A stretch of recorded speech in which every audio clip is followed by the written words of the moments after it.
Tardes. Feliz año para todos.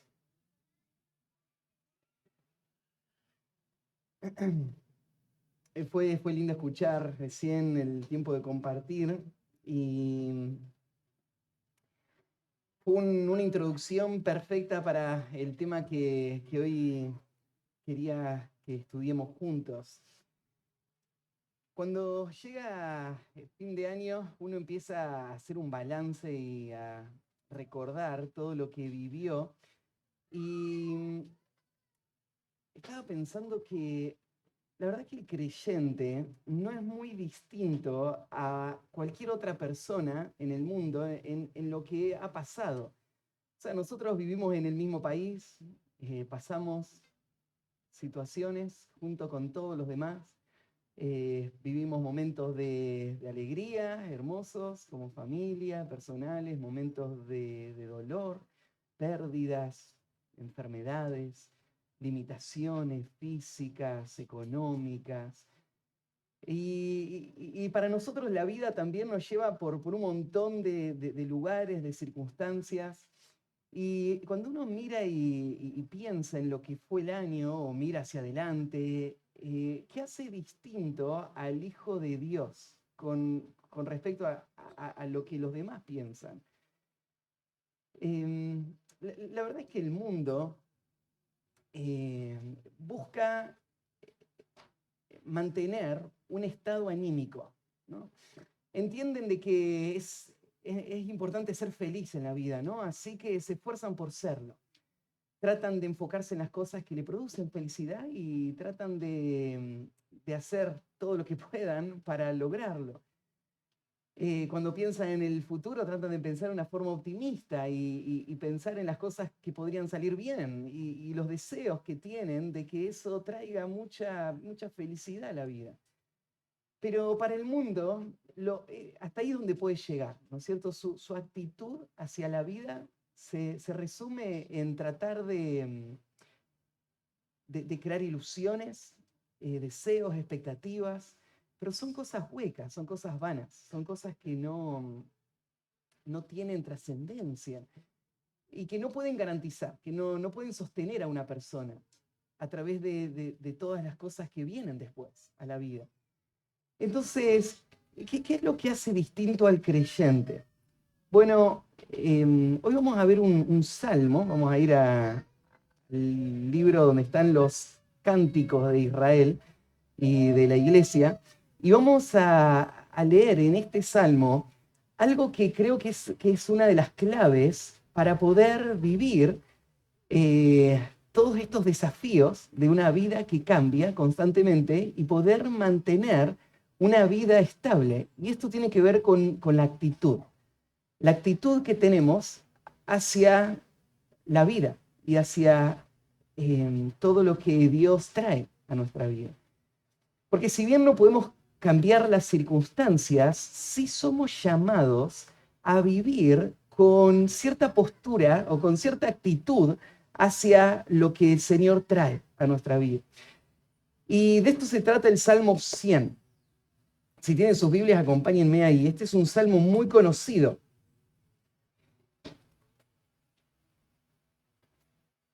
Como les decía, todo este libro es un libro de cánticos. El pueblo de Israel cantó esto por siglos y después de ellos la iglesia siguió haciéndolo.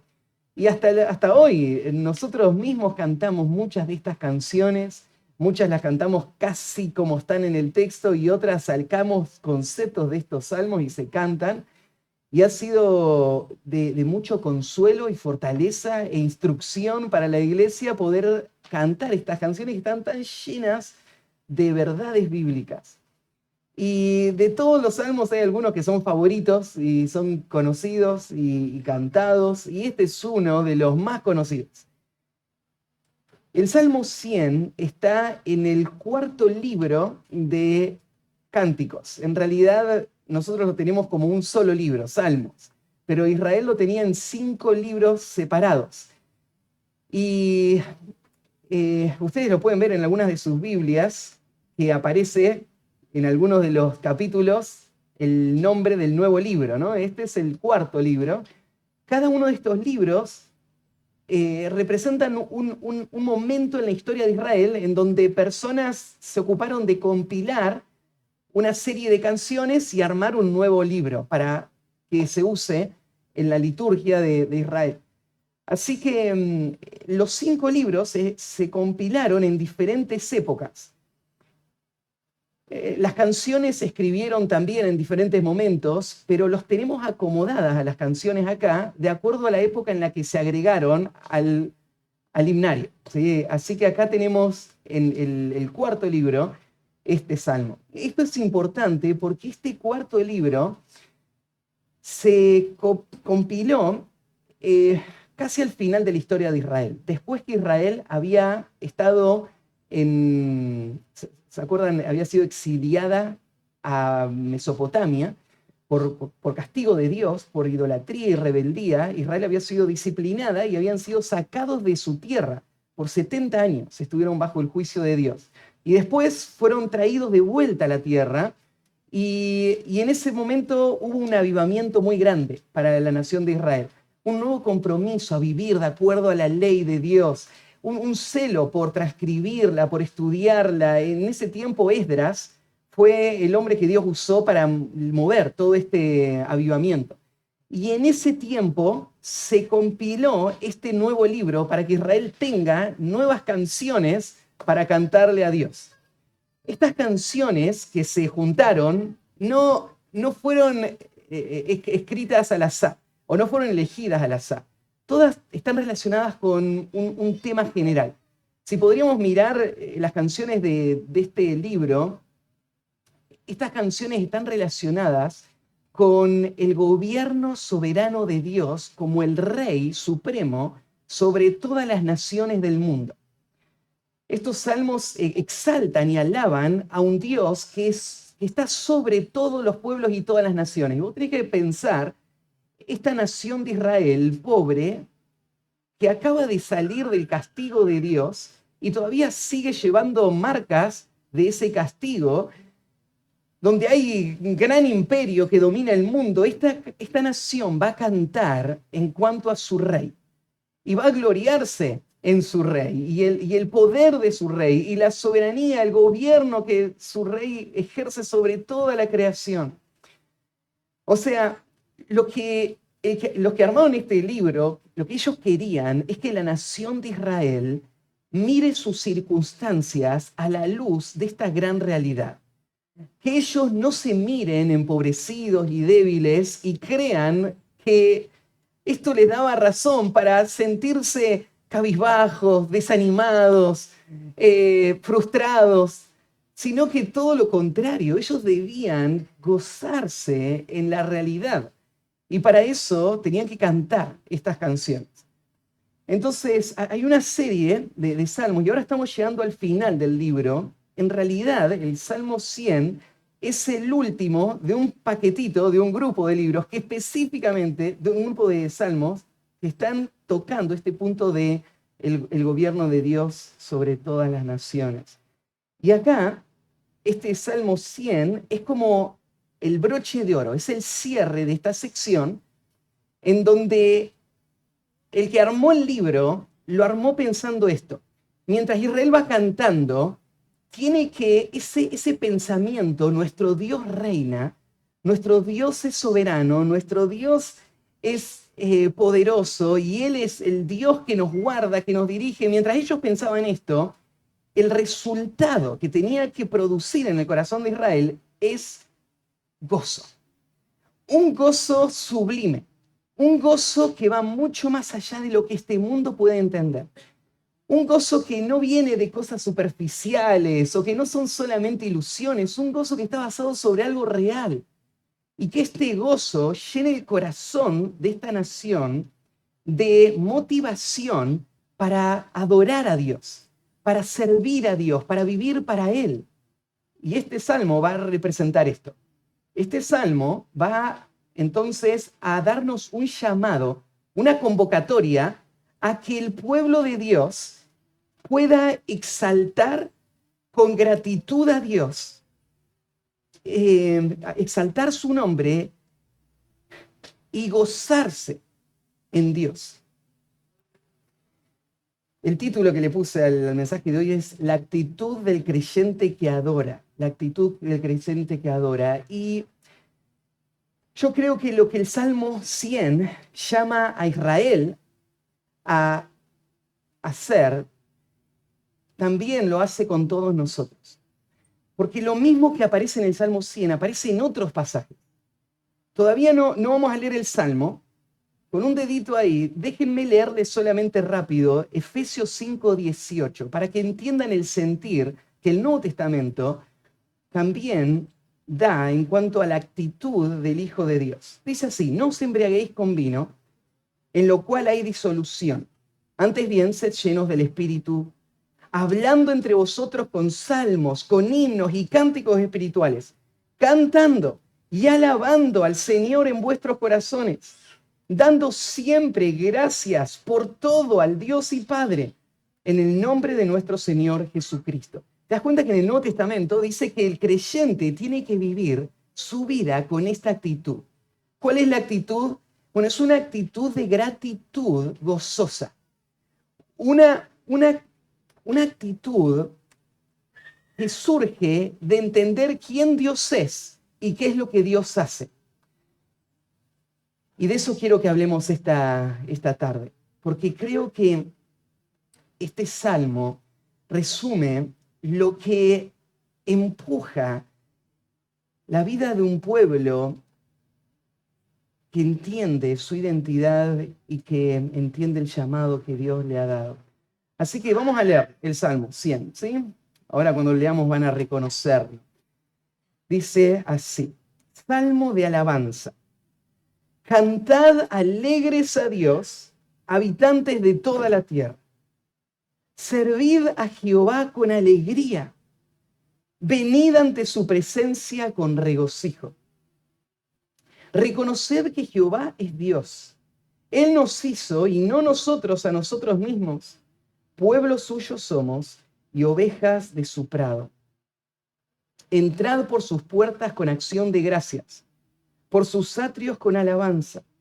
Alabadle, bendecid su nombre, porque Jehová es bueno, porque para siempre es su misericordia y su verdad por todas las generaciones. El Salmo arranca con un título, que lo tenemos ahí, Salmo de alabanza. El que armó el libro le puso este título. Y es parte del texto bíblico y ha estado ahí desde el comienzo de la historia de la revelación bíblica. Así que este título es parte de lo que Dios quiere que entendamos de este pasaje.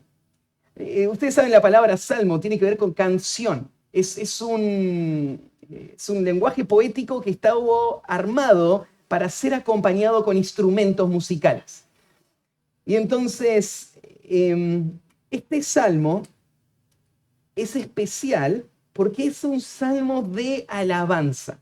De todo el himnario, este es el único que tiene este título.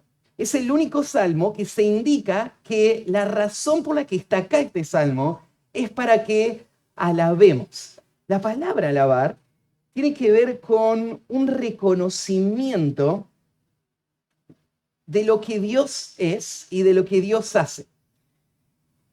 Este reconocimiento tiene que ver con expresiones de exaltación que se van a decir, o a veces tienen que ver también con ofrendas de gratitud. Porque la palabra alabanza a veces se relaciona con canciones y otras veces en el texto bíblico se relaciona con ofrendas, con sacrificios. Entonces, ¿qué es alabar? Alabar a Dios. Bueno, alabar a Dios tiene que ver con reconocer quién Dios es y lo que Él hace y expresarlo. Ya sea con mi boca o con mis acciones, yo voy a exaltarlo a Él. Así que acá entendemos algo del propósito. Este salmo, ahí es donde nos tiene que llevar. Tiene que llevar a tu corazón a enfocarse en Dios y reconocerlo a Él y entregarte a Él. Yo decía que todo este salmo va a girar alrededor de esta gratitud gozosa. Y podríamos dividir el salmo en dos partes. Ustedes en sus Biblias tal vez los ven dividido en 3 y hay diferentes formas en las que se ha analizado el Salmo. Pero de una forma muy clara se podría ver por lo menos una división. O sea, el versículo 1 al 3, vamos a ver al salmista enfocarse en el concepto del gozo, y en el versículo 4 al 5 se va a enfocar en el concepto de gratitud. Por eso yo le hablaba de la gratitud gozosa. Y de esto se trata, esto es lo que va a producirse en el corazón del creyente. Y hay 7 órdenes, 7 verbos imperativos, órdenes que se van a dar, que tienen que ver con esta actitud que Dios quiere que tengamos.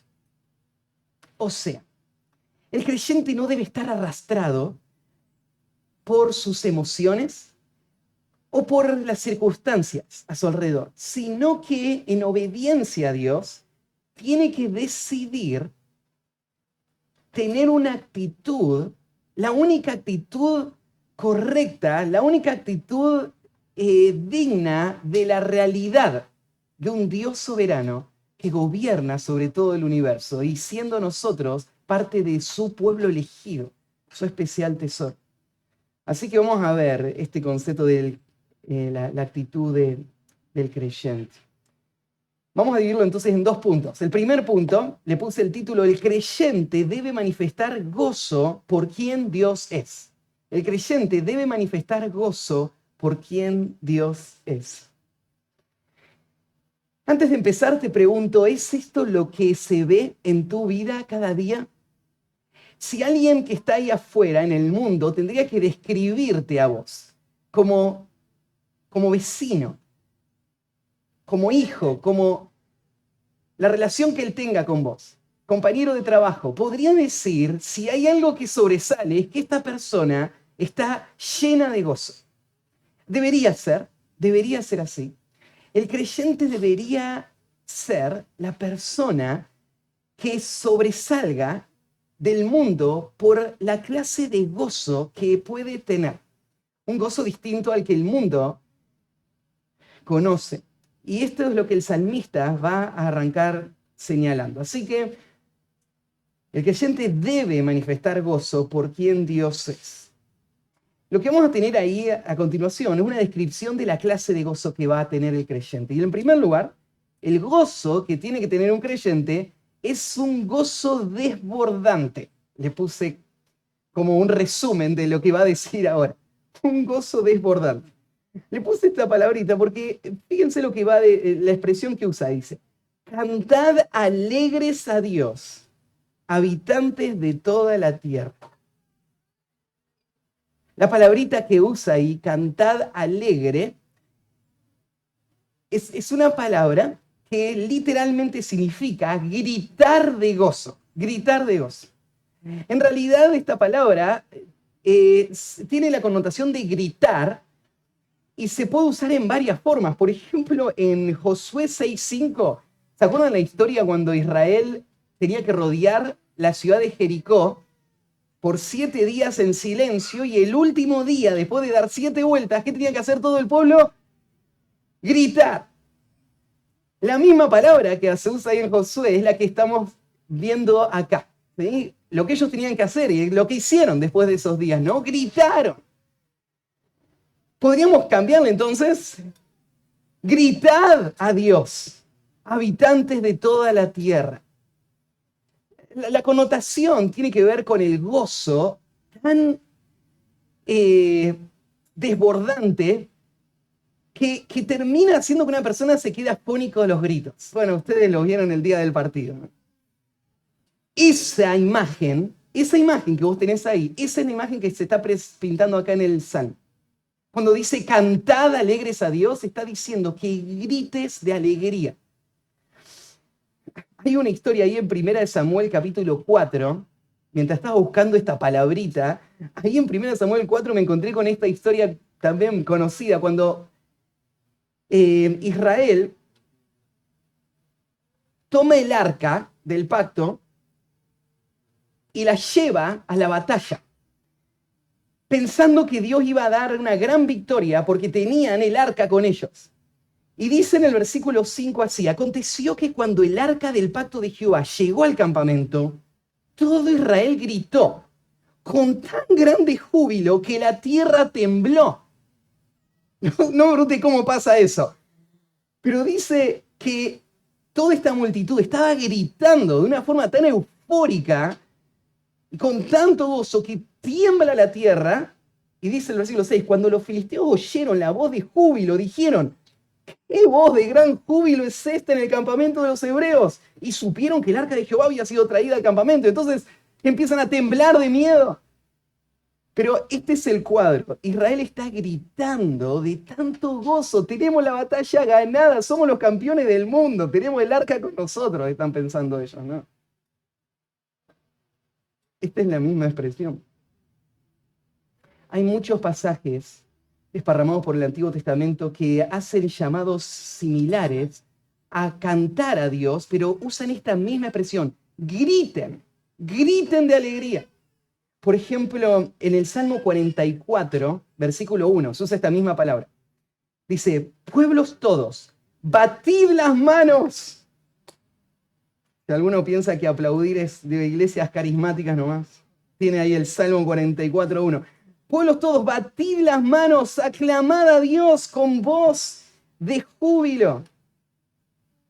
El Salmo 98, 4 dice: cantad alegres a Jehová toda la tierra, levantando la voz y aplaudid y cantad salmos. Es esta imagen, ¿no es cierto?, de un pueblo eufórico, gritando de alegría. En Esdras capítulo 3 también hay un cuadro muy, muy hermoso ahí en el versículo 12, Esdras 3:12. Cuando se está construyendo el templo, hay una mezcla de sentimientos. Después de haber estado en ruinas por mucho tiempo, de repente se empieza a levantar y hay mucho gozo. A la vez, los ancianos que habían conocido el templo de Salomón miran el nuevo templo y se dan cuenta de que nunca va a tener la gloria del anterior.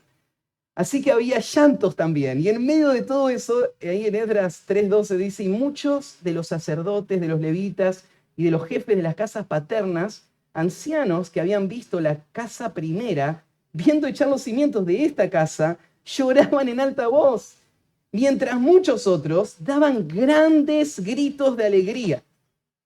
Y no podía distinguir el pueblo el clamor de los gritos de alegría y de la voz de lloro, porque clamaba el pueblo con gran júbilo y se oía el ruido hasta lejos.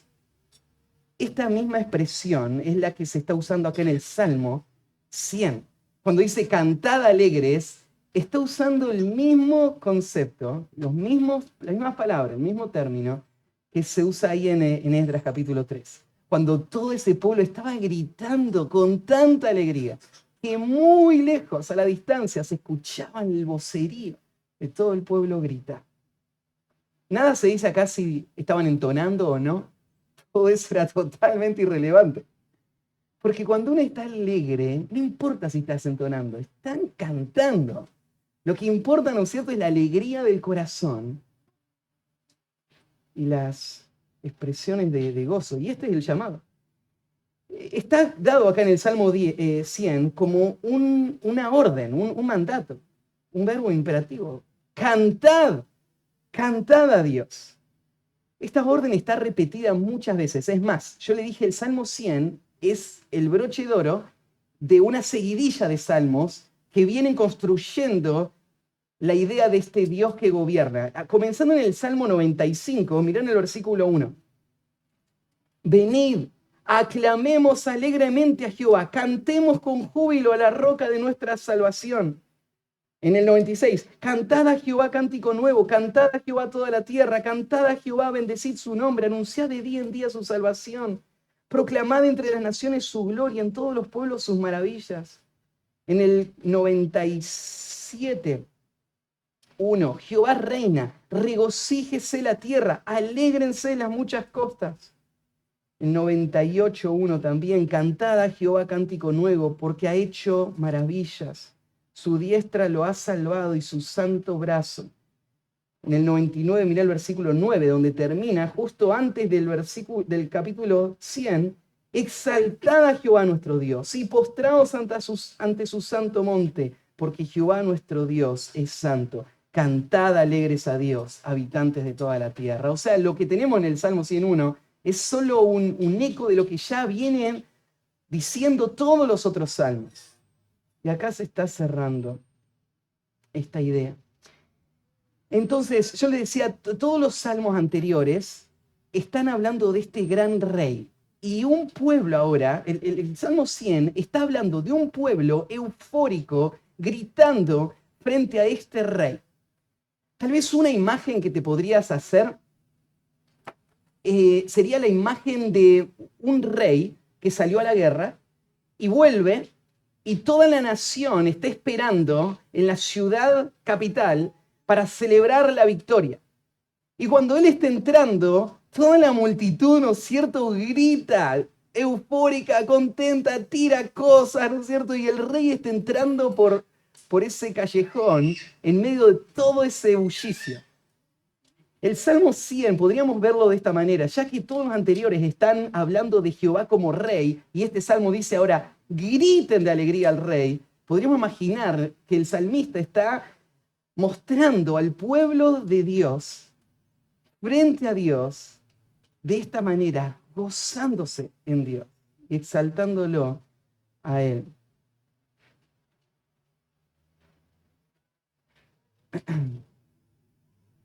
Ahí yo decía al principio que nosotros sabemos lo que es el gozo, sabemos lo que es la euforia, sabemos lo que es el grito, ¿no es cierto? Y tendríamos que evaluar nuestro corazón y preguntarnos, ¿por qué no sentimos esto mismo por el Señor? Cuando Argentina salió campeón, uno de los amigos allá en otro país me mandó un mensajito en un momento y me dice, qué increíble todo lo que está pasando en las calles en Argentina y todo lo que la gente, la locura que tienen por el fútbol. Y me puso, ojalá la iglesia tuviese esa misma pasión por el Señor. Y claro, uno lo piensa, pero no tiene nada que ver, ¿no? O sea, es otro mundo, pero de repente uno lee el Salmo 100 y dice, pero esto es lo que se está diciendo acá. La pasión del pueblo de Dios tiene que estar en el Señor. Ahora vamos a leer un poco más de las verdades que alimentan a este pueblo que está gritando de esta manera, pero este es el llamado. El gozo que Dios quiere que tengamos es este. Tiene que ser un gozo visible, ¿sí? En otras palabras. Uno no puede decir, yo sí, estoy feliz que el Señor me salvó, pero no haya ninguna expresión externa de eso. Porque el gozo se debe hacer visible. Este llamado es a eso, es a alegrarse en el Señor. Habitantes de toda la tierra.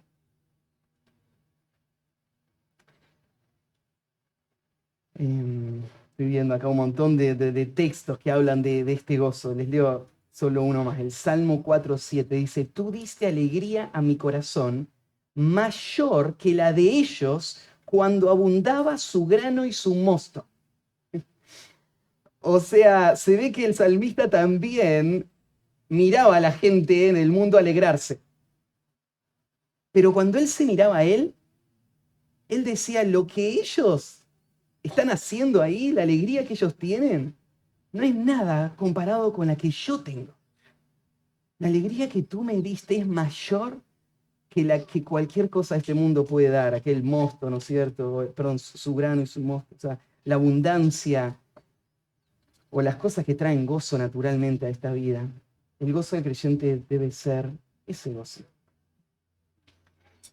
Piensen en cuánto afecta la vida del pueblo de Dios la actitud que tienen hacia la vida. Piensen este gozo desbordante, cuánto impactaría la vida práctica en el día a día, en todo lo que nos toca hacer, en cada desafío que nos toque enfrentar, en cada prueba, que vivimos. El gozo, el Señor lo dio a su pueblo para que sirva como una fuente de poder, como una fuente de aliento. El pueblo de Dios debe expresar ese gozo. En segundo lugar, el creyente debe manifestar gozo. Y en segundo vamos a ver un gozo servicial. Un gozo servicial. Versículo 2. Servid a Jehová con alegría. Venid ante su presencia con regocijo. Servid a Jehová con alegría. La conexión que va a hacer acá el salmista con el próximo concepto es natural, porque lo que él está señalando es que el gozo desbordante va a llevar naturalmente a un servicio consagrado y esforzado. Acá la palabra servir es una palabra que tiene un rango muy amplio.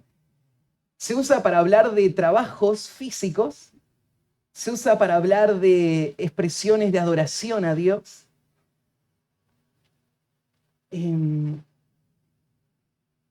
Hay muchos textos, tal vez uno que se acuerdan de Josué 24, 14 y 15, cuando Josué dice que le desafía al pueblo, elijan hoy a quién van a servir, pero yo y mi casa serviremos a Jehová. Y esta es la misma palabra que se usa. Este compromiso de Josué de servir. Entonces podríamos ver esta próxima expresión dividida en dos partes. ¿Cuál es el mandato que se está dando? Entonces el pueblo de Dios, ¿qué actitud tiene? Bueno, es una actitud de gozo. Esta actitud de gozo está relacionada en segundo lugar con el servicio. Y esta segunda expresión la podemos dividir en dos partes. Primero, servid a Jehová. Es lo primero que podés entender de esta expresión. Está diciendo de que como parte de un pueblo que se gloría en su Dios, que ama a su Dios, que se deleita en su Dios, vos tenés que también estar apasionado por vivir para Él. Estar apasionado por consagrarte a Él, por agradarlo a Él, por hacer lo que va a hacer que su nombre sea exaltado, que sea conocido, que Él sea agradado por lo que vos haces. Este es el sentido de servir. Pero agrega la otra parte. ¿Por qué? Porque uno de los grandes peligros con el servicio es que uno se acostumbra a servir a Dios. Y el servicio a Dios se vuelve monótono, a veces hasta pesado y tedioso. A veces, ¿no es cierto?, en nuestro servicio nos encontramos quejándonos, murmurando de lo que nos tocó hacer o cómo lo tenemos que hacer, o de otros cómo lo hacen o no lo hacen. Imagínate este cuadro. Yo estoy, y podrías verlo junto a un hombre que está explotando de alegría por un Dios vencedor, un rey supremo que gobierna, y ese rey me puso a su servicio y yo estoy viviendo para él. ¿Vos te lo podés imaginar a esta persona malhumorado, pateando las piedras, ¿no es cierto? ¿Por qué otra vez? Tal vez sí cansado físicamente, pero lo que dice acá el salmista es: sirvan a Jehová con alegría. Entonces no es suficiente cumplir con una tarea de servicio a Dios, debe hacerse con alegría. Hay dos pasajes que les quiero leer acá relacionados con este servicio alegre a Dios. Primero, en Nehemías capítulo 8, versículo 17. Fíjate este pueblo de nuevo gozándose. Este sería un cuadro de lo que Dios está señalando acá en esta expresión. Dice: y toda la congregación se volvió de la cautividad, ¿qué volvió de la cautividad? Hizo tabernáculos, y en tabernáculos habitó, porque desde los días de Josué, hijo de Nun, hasta aquel día, no habían hecho así los hijos de Israel. Y hubo alegría muy grande. Y leyó Esdras en el libro de la ley de Dios cada día, desde el primer día hasta el último, e hicieron fiesta solemne por 7 días. Y el 8º día fue de solemne asamblea según el rito. Mira, Dios había establecido que el pueblo tenía que reunirse todos los años para celebrar ciertas fiestas. Ahora el pueblo había llegado a cansarse y a tomar estas fiestas como algo prescindible, algo tedioso, algo que no aportaba nada. Y las había abandonado. Por siglos Israel no había celebrado esta fiesta.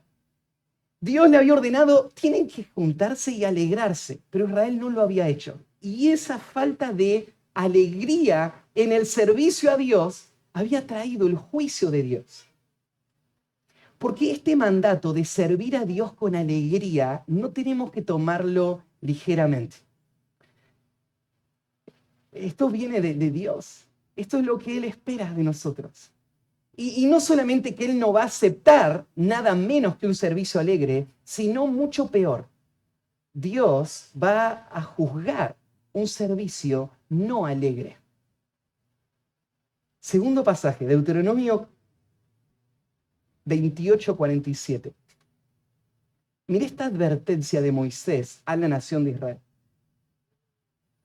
Por cuanto no serviste a Jehová tu Dios con alegría y con gozo de corazón, por la abundancia de todas las cosas, servirás por tanto a tus enemigos que enviará Jehová contra ti con hambre y con sed y con desnudez y con falta de todas las cosas. Y él pondrá yugo de hierro sobre tu cuello hasta destruirte. ¿Entendés la gravedad de esa advertencia? Israel tenía todo. Estaba lleno de la bondad de Dios, abundancia total. ¿Y qué era lo que Dios esperaba? Que ellos se gocen en todo esto y que sirvan con alegría a Dios. Pero Israel no quiso servir a Dios con alegría. Más bien abandonaron a Dios. ¿Y cuál fue la consecuencia? Bueno, si no me quieren servir a mí con alegría, van a servir a sus enemigos con escasez. Mira, nadie tiene la decisión de servir o no servir. Todos servimos. Los que están ahí afuera sirven. Sirven a su pecado. Sirven a sus deseos y sirven a lo que les deja totalmente vacíos y destruidos. Que uno es parte del pueblo de Dios y es llamado a servir a Dios con alegría. ¿Qué otro amo hay en el mundo como nuestro Dios? Entonces, alégrense. El creyente debe gozarse. Debe manifestar el gozo. Un gozo desbordante, un gozo servicial. Tercer lugar, un gozo musical. Y vamos a llegar tarde o temprano a ¿no? Muchas veces hemos hablado de este mandato tan repetido en la Escritura, el más repetido, cantar. Y acá, versículo 2, la próxima parte, dice, venid ante su presencia con regocijo. Esta expresión, regocijo, no solamente está haciendo referencia al gozo, como antes, la otra expresión de alegría que vimos antes, sino regocijo tiene que ver con canciones alegres. Podríamos traducirlo de esta manera, venid ante su presencia con canciones alegres, con canciones de alabanza al Señor. Entonces, fíjate que hay otro mandamiento, todos estos son mandatos, órdenes, y esta es una convocatoria a venir a la presencia de Dios. El concepto tiene que ver con que el pueblo de Dios debe ser consciente de la presencia de Dios. Y entender la necesidad de estar en la presencia de Dios con alegría y con un cántico en nuestra boca. Ahí en el Salmo 30, versículo 11, dice así, has cambiado mi lamento en baile, desataste mi cilicio y me ceñiste de alegría. Por tanto, a ti cantaré, gloria mía, y no estaré callado. Jehová Dios mío, te alabaré para siempre. Este es el sentir del salmista acá cuando está diciendo, vengan a la presencia de Dios con canciones de alegría. O sea, no estés delante de Dios callado. Tu boca tiene que estar llena de sus canciones.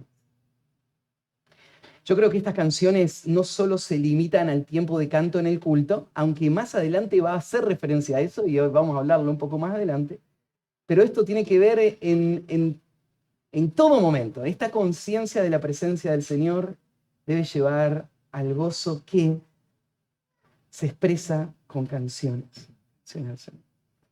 Cuarto lugar, el creyente debe manifestar gozo y tiene que ser un gozo sumiso. Un gozo sumiso. Un gozo desbordante, servicial, musical y sumiso. Vamos a ver ahora. Mirá el versículo 3. Este gozo sigue en el mismo sentir. Está ligado a un reconocimiento de Dios que lleva a que el creyente se ubique correctamente frente a ese Dios. Hay tres cosas que se mencionan en ese versículo que nos dan el contenido de la primera palabrita. Esta primera palabrita dice, reconocer que Jehová es Dios. Después, el segundo concepto, Él nos hizo y no nosotros a nosotros mismos. Y después, pueblo suyo somos y ovejas de su prado. Hay tres cosas que el Hijo de Dios reconoce que le llevan a ubicarse correctamente frente a su Dios. Esta palabrita reconocer tiene que ver con saber, con entender, con discernir, con darse cuenta de algo. Y lo primero que reconoce el creyente es que Jehová es Dios. Reconocer que Jehová es Dios. Cuando pensamos en el gozo del creyente y decimos que el gozo del creyente es un gozo sumiso, lo que quiero que veas es que el gozo del creyente no está en tener lo que su corazón desea, sino que está en reconocer que Jehová es Dios. Reconocer que Jehová es Dios significa que el creyente reconoce que Él es el que decide. Él es el que entiende. Él es el que puede. Él es la autoridad. Él es el que gobierna y yo no. Yo no soy Dios. Él es Dios. Él es el único Dios. Él es el único Dios a quien mi corazón se inclina. Se inclina cuando las cosas van bien y cuando no van bien. Cuando tengo lo que deseaba y cuando el Señor me quita todas las cosas. Porque el gozo del pueblo de Dios es un gozo sumiso. Es un gozo que reconoce que Jehová es Dios, que está sentado en su trono, que nada escapa de su control, que Él usa todas las cosas para el bien de los que le aman y yo estoy bajo su gobierno. Él es Dios. Ahí en el Salmo 46, versículo 10, dice así, estad quietos y conoced que yo soy Dios. Seré exaltado entre las naciones, enaltecido seré en la tierra. Esta semana estábamos compartiendo con alguien que está pasando una situación muy difícil. Y uno siente dolor al ver a la persona y piensa, ¿cómo llegó hasta acá? ¿Qué pasó? ¿Cómo Dios pudo permitir estas cosas? Y uno sabe la respuesta. Uno lucha con esos pensamientos, uno se imagina cuánto esta persona también está luchando con esos pensamientos. Pero al final está este concepto, Jehová es Dios. Yo no lo sé. No sé por qué Dios lo planeó así y lo está haciendo de esta manera. Pero hay algo que va a traer paz al corazón y que permite el gozo en el corazón. Y es saber que Jehová es Dios. Y debo darle ese rol y tener satisfacción en eso. Yo no puedo llamar a Dios a juicio. No puedo examinar a Dios. No puedo juzgar a Dios. Él es el juez. y Él hace todo bien. Reconocer que Jehová es Dios. Lo segundo que reconoce este gozo sumiso, reconoce, el segundo concepto es que Jehová es nuestro creador. Él nos hizo y no nosotros a nosotros mismos. Podríamos tomar esta expresión en dos maneras. Podríamos pensarlo en una forma física, que acá está diciendo el salmista, Él nos hizo, y lo que significa es mi cuerpo. Dios me planeó, Dios me creó tal cual soy. Él me hizo. Yo soy totalmente indefenso, yo no aporté nada a mi existencia. Yo soy el producto de su plan, de su diseño, de su propósito. Yo estoy en sus manos completamente. Cada cosa de mi vida, hasta este punto y hasta el final, están todas en sus manos. Él me hizo y no nosotros a nosotros mismos. Yo no tengo ningún poder, no tengo ningún lugar en esto. Le toca a Dios. Y todo lo que Él hace, lo hace bien. Podríamos pensarlo en este sentido, y en este sentido, por ejemplo, está el Salmo 139, donde el salmista se asombra de la sabiduría de Dios al hacernos. Cada detalle. Dios toma responsabilidad por todo lo que vos sos. Él te hizo. Y no cometió ningún error. O podríamos también tomar esta expresión, Él nos hizo, en un sentido colectivo. La idea es plural, y el salmista podría estar pensando no en un sentido de la creación física, sino en un sentido colectivo como el pueblo de Dios. Entonces él estaría diciendo, Él nos hizo, dando a entender, nosotros como pueblo, como nación, somos el resultado del poder soberano de Dios que nos hizo. O sea, ¿qué otra explicación hay para que estemos hoy acá como pueblo, como nación? Dios nos hizo, Dios nos amó, Dios nos redimió, Dios nos hizo todas estas promesas, Dios nos sostuvo, Él nos hizo. Y no nosotros a nosotros mismos, este pueblo al que pertenecemos, es obra exclusiva de Dios. Y si el salmista lo está diciendo en este sentido espiritual, entonces nosotros también nos podemos identificar con eso, ¿no? Nosotros también podemos decir, Él nos hizo. O sea, hay un Dios de gracia que planeó que pertenezcamos a su pueblo elegido, del cual va a hablar más adelante también. Entonces, este gozo sumiso reconoce Jehová es Dios, reconoce Jehová es el creador, Él es el diseñador, Él es el que planeó, el que hizo todo, y yo estoy completamente en sus manos. Y la última, reconoce que Jehová es nuestro pastor. El gozo sumiso reconoce que Jehová es nuestro pastor, porque termina diciendo, pueblo suyo somos y ovejas de su prado. Estas son imágenes muy conocidas y muy reiteradas.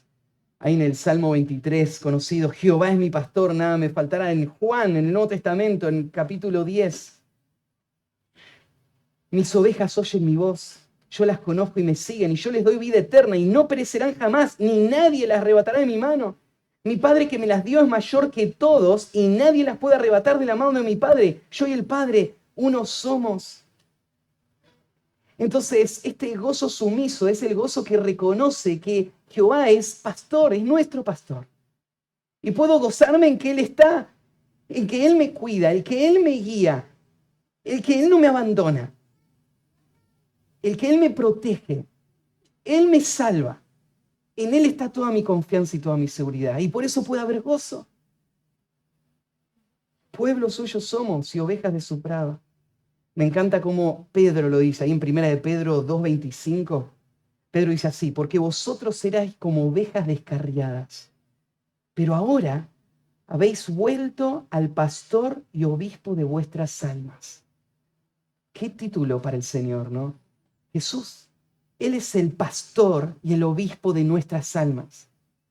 Hay alguien acá adelante, ¿no es cierto?, al que ustedes llaman pastor. Pero atrás está el verdadero pastor. El pastor que cuida mucho mejor de lo que cualquier pastor humano puede cuidar. Él es el pastor y obispo de nuestras almas.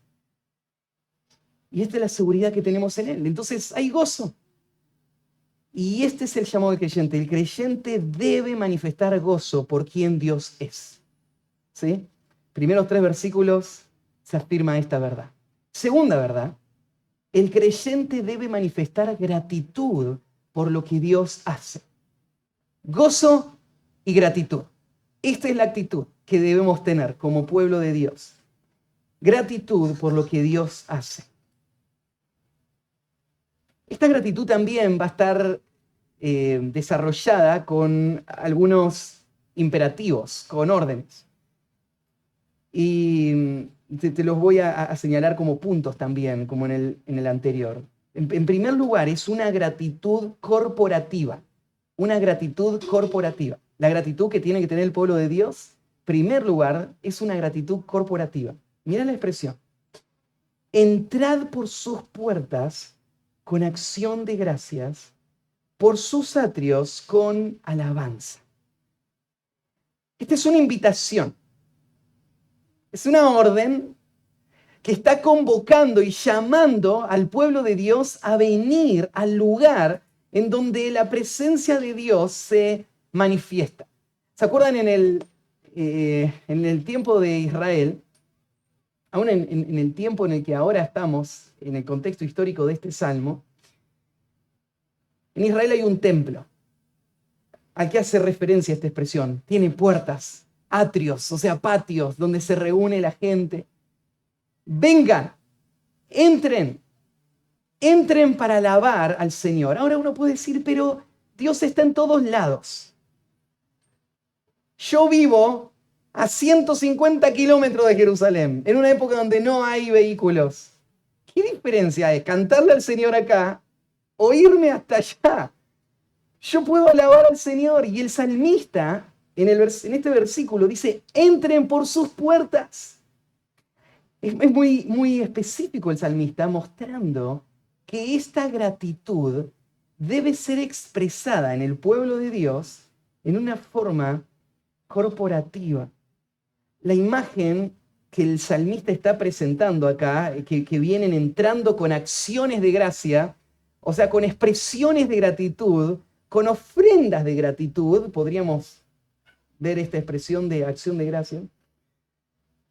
Él está pensando, el cuadro que está imaginando es en estas fiestas donde la nación se reúne y hay un espíritu en el ambiente, ¿no? No es solamente un individuo, sino que es un pueblo. Y donde cada expresión, cada acto, cada servicio, cada entrega, cada ofrenda, todo esto se suma en este acto colectivo. Y por eso hay muchos pasajes que hacen referencia a la importancia de esta gratitud colectiva. Les leo algunos. Ahí en Salmo 42, 4. El salmista dice así: me acuerdo de estas cosas y derramo mi alma dentro de mí. De cómo yo fui con la multitud y la conduje hasta la casa de Dios, entre voces de alegría y de alabanza del pueblo en fiesta. El salmista está acá acordándose de ese momento y no puede superarlo. Él está tan gozoso recordando cómo fue el momento en el que él junto con toda esa multitud estaban entrando en la casa de Dios con esas expresiones de alegría, de alabanzas, voces, gritos, todos en la casa de Dios. Ahí en Deuteronomio 16, 11 también dice: y te alegrarás delante de Jehová tu Dios, tú, tu hijo, tu hija, tu siervo, tu sierva, el levita que habitara en tus ciudades y el extranjero, el huérfano y la viuda que estuviera en medio de ti, en el lugar que Jehová tu Dios hubiera escogido para poner allí su nombre. En ese lugar donde está el nombre de Dios, ahí tenés que ir. Vos, tus hijos, tus hijas, tus siervos, todos convocados a esa gran fiesta de gratitud al Señor. La actitud del pueblo de Dios está íntimamente ligada a este momento en donde el pueblo de Dios se alienta mutuamente con las verdades de la palabra de Dios y se expresa este gozo, esta gratitud, de tal manera que el pueblo de Dios pueda ser bendecido y fortalecido. Este es un mandato de parte del Señor. Entonces, tiene que ser una gratitud corporativa. Entrad por sus puertas con acción de gracia.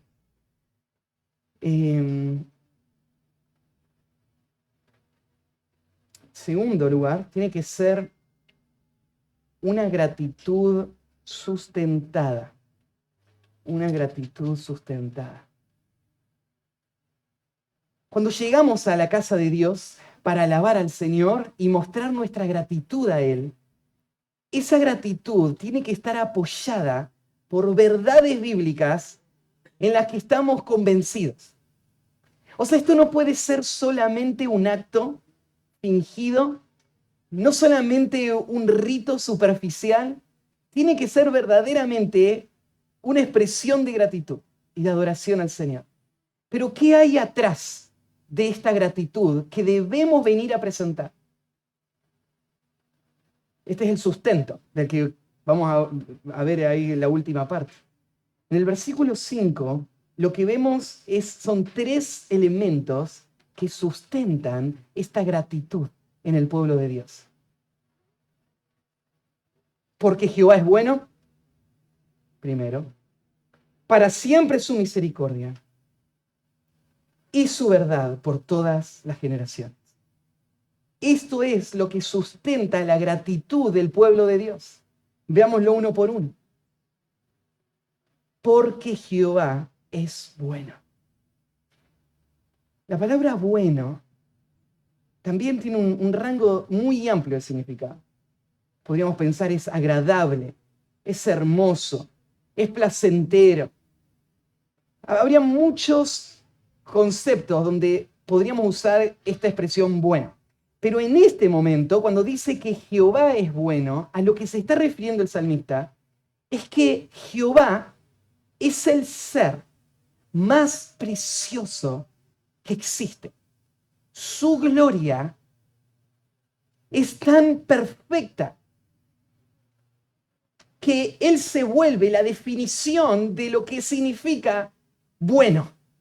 Él es bueno en el sentido de que Él es sublime, Él es majestuoso. No hay ningún bien para la creación fuera del Creador.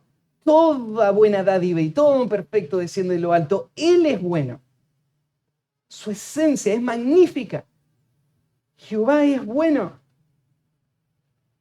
El salmista lo afirma. La pregunta es, ¿podemos afirmarlo nosotros también? Estos días le mandé un mensajito a un hermano que está pasando un momento difícil. Y en el mensajito le puse, estoy orando por vos, que el Señor pueda mostrar su bondad aún en esta circunstancia. Y él me ponía, estoy esperando en el Señor para que Él me muestre en qué forma Él es bueno en esta circunstancia. Porque no lo puedo entender, no lo puedo ver. Y muchas veces estamos en ese punto nosotros también, ¿no? Y sentimos, bueno, la teología dice que Dios es bueno, pero la práctica me dice que estoy sufriendo. ¿Y cómo pongo estas dos cosas juntas? Bueno, ¿qué significa que Dios es bueno? Bueno, si toda buena dádiva y todo don perfecto desciende de lo alto, tengo que acompañar esto de teología, que me ayude a entender a qué se refiere, por qué digo que Él es bueno. No significa que Él me da todo lo que yo deseo. Significa que no hay ningún bien para mí fuera de Él, significa que sus propósitos de bien son mi mayor tesoro. Aun cuando yo no los entienda, y que yo puedo confiar en que aún el dolor, Él lo puede usar para algo que va mucho más allá de lo que yo puedo imaginar. Yo puedo entender que Dios es bueno. No puedo entender por qué Dios permitió esto, porque eso Él no me lo dice. Pero yo puedo aceptar lo que Él me da porque yo confío en su carácter. Él es bueno. Este es el sustento de la gratitud. Si yo no creo que Dios es bueno, entonces, ¿por qué estaría agradecido? ¿Por qué vendría al culto con la disposición de adorar a Dios, preparado para dar acciones de gracias, si en mi corazón hay reclamo, hay resentimiento, hay rechazo a lo que Dios está trayendo a mi vida? No habría posibilidad de hacerse, ¿no? El sustento está en esta convicción. Dios es bueno. Dios es bueno siempre. Dios es bueno en todas las circunstancias, aun cuando no las podemos entender. Y en los momentos donde vos estás disfrutando de cosas hermosas, tenés que saber que Dios es bueno mucho más allá que ese placer que vos estás sintiendo ahora. La bondad de Dios, aún tu mente no la puede llegar a entender. Segundo sustento es, para siempre es su misericordia. No solamente Dios es bueno, segunda expresión, su misericordia es para siempre. ¿Qué es la misericordia de Dios? Misericordia es la bondad de Dios expresada o derramada sobre la miseria del hombre y su debilidad en su pecado. La misericordia de Dios es lo que evita que seamos destruidos por su ira, ¿no? Y la misericordia de Dios es la que abre las puertas para un bien que sigue creciendo más y más, aún en nuestro fracaso. Ahora, no es una razón suficiente para agradecer a Dios saber que su misericordia es para siempre. Saber que su misericordia nunca se va a acabar. No importa lo que hagas, no importa cuántas veces lo hagas, la misericordia de Dios no está basada en vos, sino que está basada en Él, en lo que Él es y en lo que Él se ha comprometido a hacer. Por eso es inagotable. Siempre hay más. Siempre está. Nunca se va a acabar la misericordia de Dios. Y para un hombre que entiende al menos un destello de lo vil que es, de la profundidad de su pecado, saber que la misericordia de Dios es para siempre, es una fuente de gratitud constante. Usa esta expresión para siempre, mostrando, ¿no es cierto?, la perpetuidad. El Salmo 36:5 dice: Jehová, hasta los cielos llega tu misericordia y tu fidelidad alcanza hasta las nubes. Esta frasecita que le suelen decir los papás a sus hijos: te amo hasta el cielo, ¿no? Ya tiene muchos años. Aparece en la Biblia. Hasta el cielo llega la misericordia de Dios. O sea, no hay límites, no hay a dónde se llegó hasta acá, más allá no avanza. Es infinito. Hasta el cielo llega.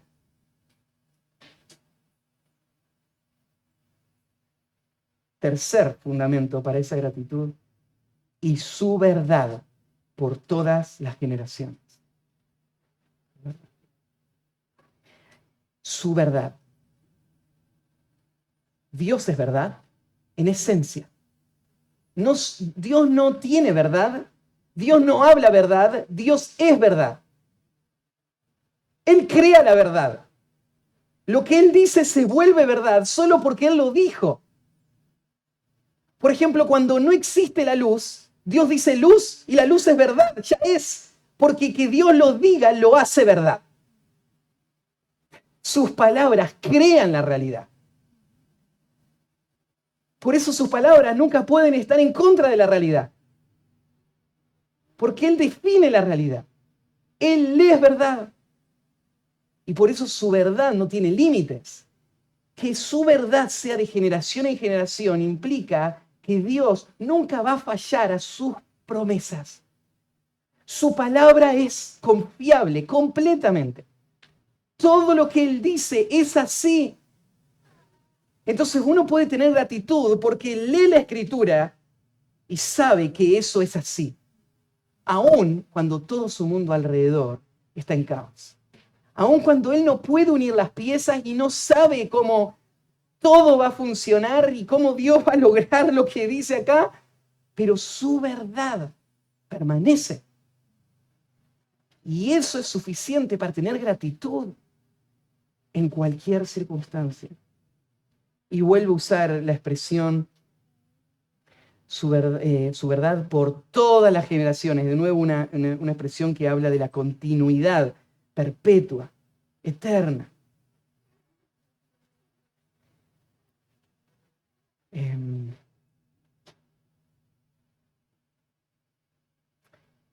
Así que, ¿cuál es la actitud que tiene un hijo de Dios?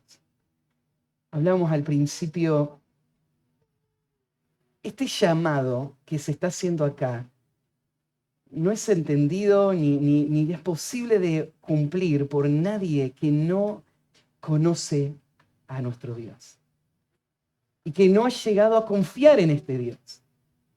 Pero para el pueblo de Dios, ¿qué otra forma de vida podríamos aceptar que una vida de continua gratitud gozosa?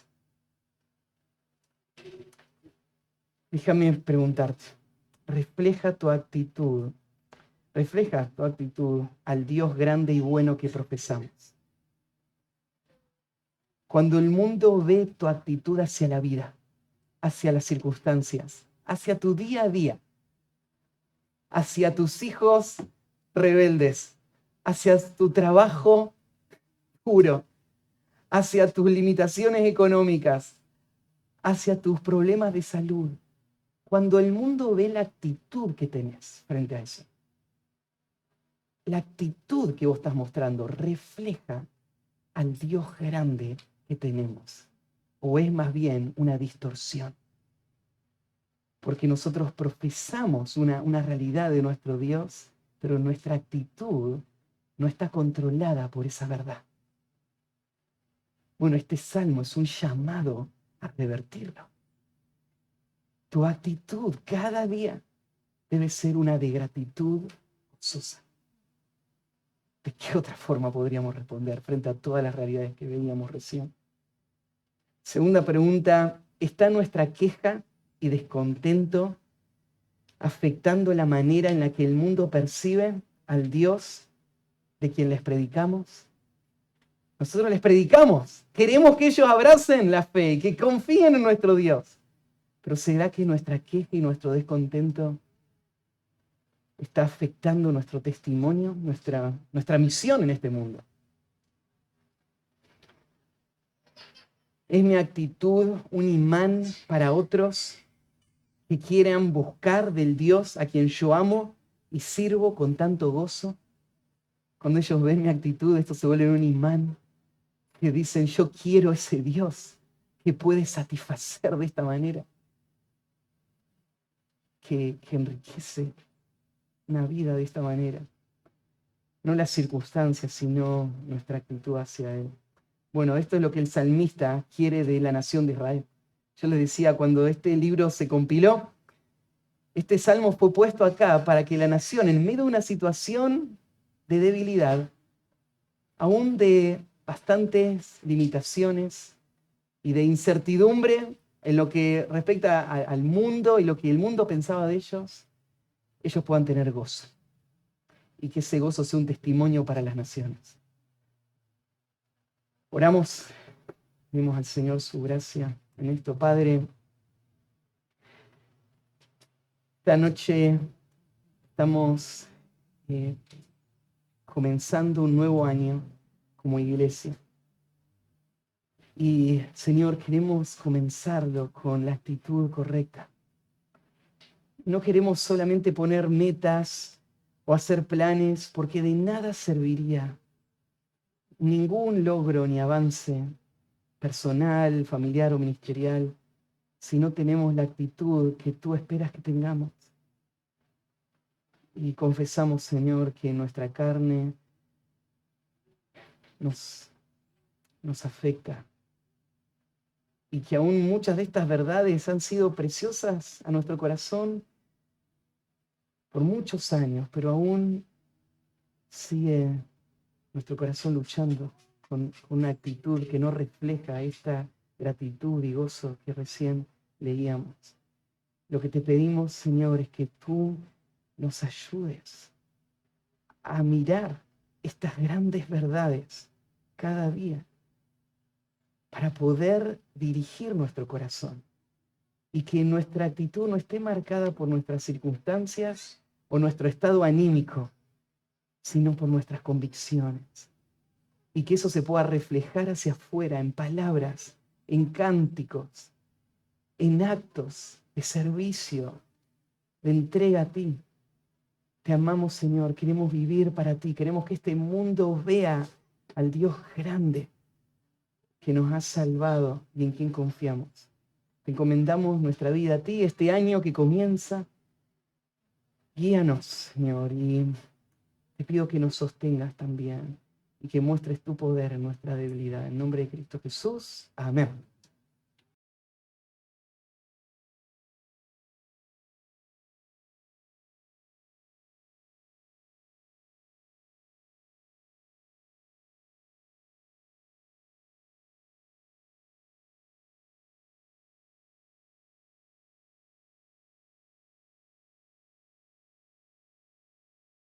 Terminando este tiempo, nos ponemos de pie.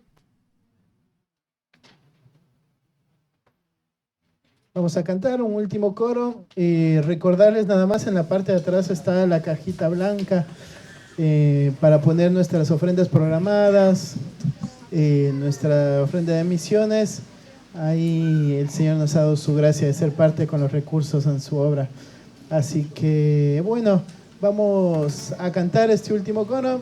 Venid, glorificad a Dios. Cantemos todos juntos, después oramos para terminar. Cantemos.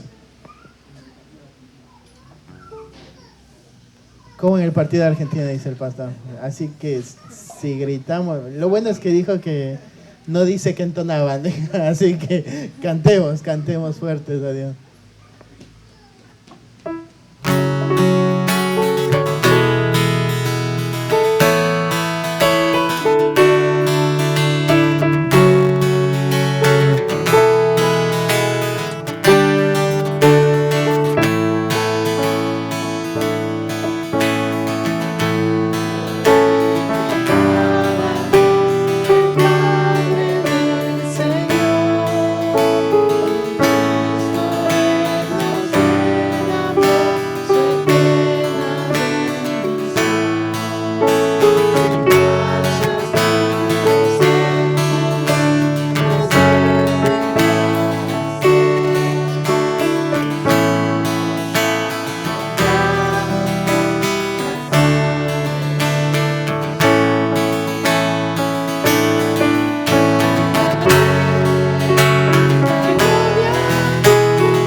Amén. Vamos a orar. Padre, te alabamos a ti, Señor, porque somos tu iglesia y nos has salvado para alabarte, para adorarte, Señor. Padre amado, te pedimos a ti que nos ayudes a obedecer lo que hemos aprendido hoy, Señor, a poder mantener como creyentes, Señor, un corazón gozoso, una actitud gozosa y de gratitud, Señor, y que podamos afirmar tanto el gozo como la gratitud en lo verdadero, Señor, en tu carácter y no en lo circunstancial o anímico, Señor. Danos de tu gracia para poder ser luz en este mundo, aún con nuestras actitudes en medio de todo lo que nos permites vivir en tu divina providencia, Señor. Te agradecemos, Padre, porque pudimos alabarte y escuchar tu palabra esta noche, Señor. Te lo agradecemos, Padre, en el nombre de Jesús. Amén. Bueno, terminamos. Aprovechemos allá a compartir, dar un abrazo, beso de despedida.